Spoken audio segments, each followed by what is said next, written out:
दोस्तों, अचानक भारत में अमेरिका का एक खास मिलिट्री एयरक्राफ्ट उतरता है। अब एयरक्राफ्ट का आना कोई नई बात नहीं है, लेकिन इस बार फर्क उस शख्स से पड़ता है जो उसमें बैठकर आया, एल्ब्रिज कोल्बी। अमेरिका की डिफेंस स्ट्रेटजी में जिनका काफी बड़ा रोल माना जाता है, और यह विजिट ऐसे समय पर हुआ है जब ईरान के साथ तनाव लगातार बढ़ रहा है। हर दिन नए डेवलपमेंट्स आ रहे हैं और पूरी दुनिया सिचुएशन को लेकर अलर्ट मोड में है। तो यहां सीधा सवाल बनता है, ऐसे सेंसिटिव टाइम पर अमेरिका का इतना बड़ा डिफेंस ऑफिशियल भारत क्यों आया? क्या यह सिर्फ एक नॉर्मल डिप्लोमेटिक विजिट है, या फिर इसके पीछे कोई बड़ी स्ट्रेटजी काम कर रही है?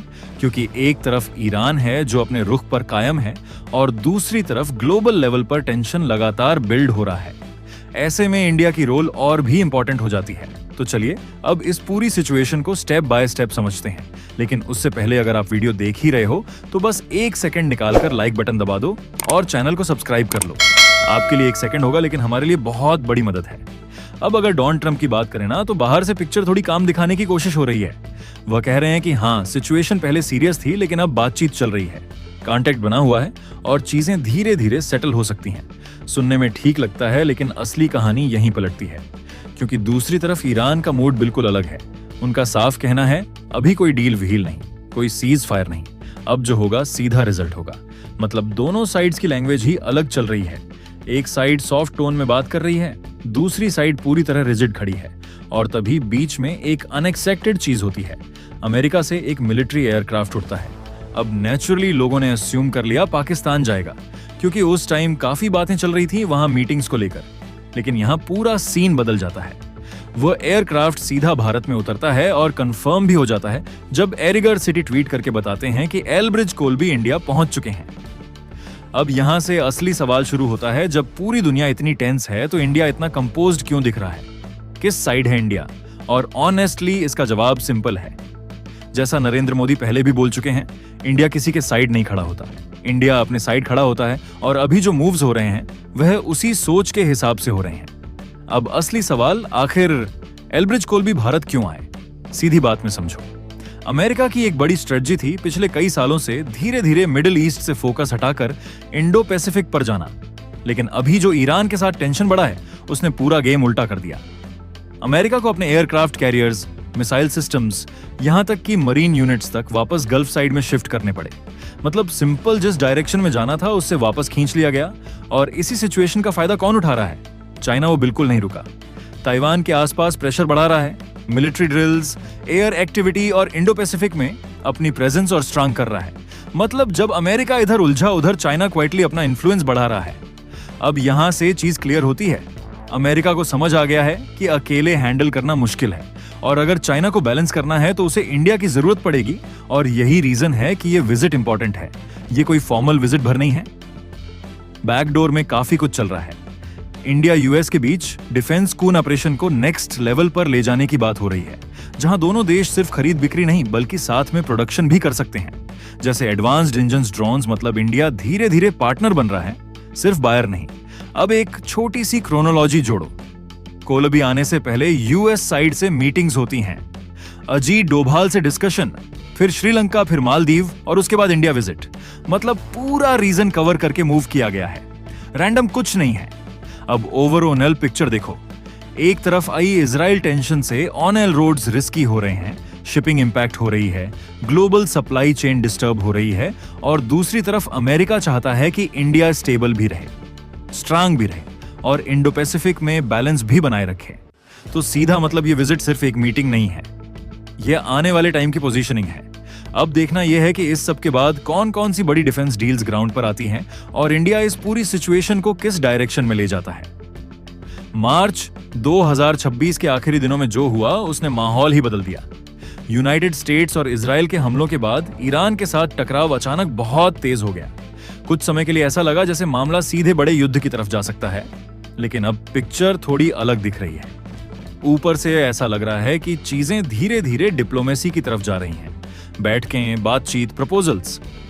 तो सवाल यही बनता है, क्या सच में हालात शांत हो रहे हैं, या यह सिर्फ एक पॉज है किसी बड़े एस्केलेशन से पहले? एक तरफ डोनाल्ड ट्रंप का एडमिनिस्ट्रेशन है जो लगातार यह दिखाने की कोशिश कर रहा है कि सिचुएशन कंट्रोल में लाई जा सकती है।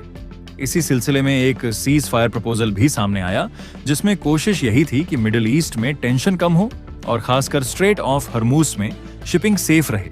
क्योंकि सच ये है कि ये सिर्फ युद्ध नहीं है, ये पूरी दुनिया की एनर्जी सप्लाई का मामला है। लेकिन ग्राउंड रियलिटी यहाँ भी अलग है।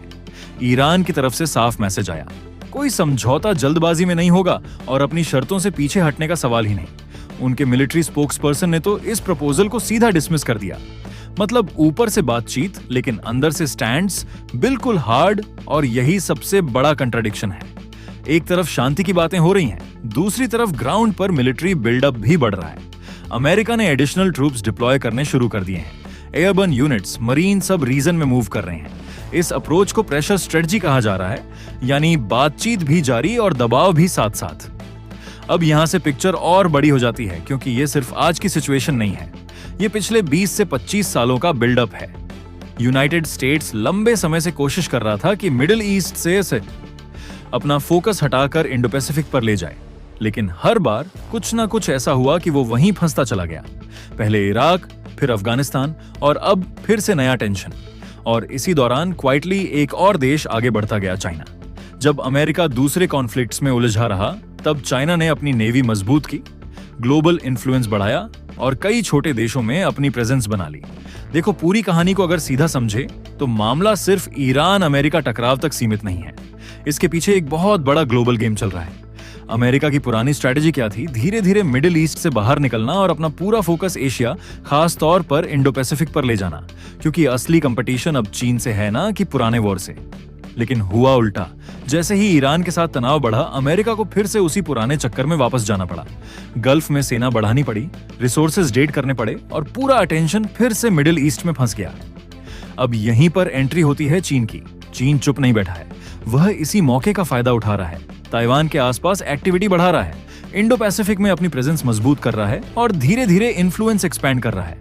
अब सोचो, अमेरिका एक तरफ मिडिल ईस्ट में उलझा है और दूसरी तरफ एशिया में चीन एग्रेसिव हो रहा है, तो नेचुरली उसे किसी ऐसे पार्टनर की जरूरत पड़ेगी जो बैलेंस बना सके। और यही रीजन है कि आज भारत इतना इंपॉर्टेंट बन गया है। भारत एक ऐसा कंट्री है जो अमेरिका से भी बात कर सकता है, रूस से भी रिलेशंस मेंटेन करता है और ईरान के साथ भी कम्युनिकेशन खुला रखता है। यानी प्रैक्टिकली वही कंट्री है जो इस पूरे मेस में न्यूट्रल रहते हुए भी इंपैक्ट डाल सकता है। अब पाकिस्तान वाला एंगल भी समझ लो, जो खुद को मीडिएटर दिखाने की कोशिश कर रहा था, उसी के साथ क्या हुआ? ईरान ने उसका जहाज ही रोक दिया। इसका सीधा मतलब क्या है? ग्राउंड रियलिटी में ट्रस्ट जीरो है। ना अमेरिका को उस पर भरोसा है, ना ईरान सीरियसली ले रहा है। यानी जो खुद को ब्रिज दिखा रहा था, वह खुद बीच में ही फंस गया। और इसी बीच भारत क्वाइटली क्या कर रहा है? हर साइड से बात, अपनी सप्लाई सिक्योर और मिलिट्री प्लस डिप्लोमेसी दोनों को बैलेंस, यही स्मार्ट प्ले है। तो ओवरऑल पिक्चर क्या बनती है? दुनिया जहां पैनिक मोड में है, वहीं भारत बिना नॉइज के अपनी पोजीशन मजबूत कर रहा है। ना अननेसेसरी स्टेटमेंट्स, ना साइड्स लेना, बस कैलकुलेटेड मूव्स। अब असली सवाल यही है, क्या चीन इस मौके का पूरा फायदा उठा पाएगा या फिर अमेरिका और भारत मिलकर गेम को बैलेंस कर देंगे? आपको क्या लगता है, लॉन्ग टर्म में कौन भारी पड़ेगा? और दोस्तों, ये थी आज की बड़ी खबर, जो काफी रिसर्च और मेहनत के बाद हमने आपके सामने रखी है। तो अगर आप हमारी मेहनत को सपोर्ट करना चाहो तो वीडियो को लाइक और चैनल को सब्सक्राइब करके अपने दोस्तों से शेयर कर दें, ताकि उन्हें भी यह जानकारी मिल सके। जय श्री राम।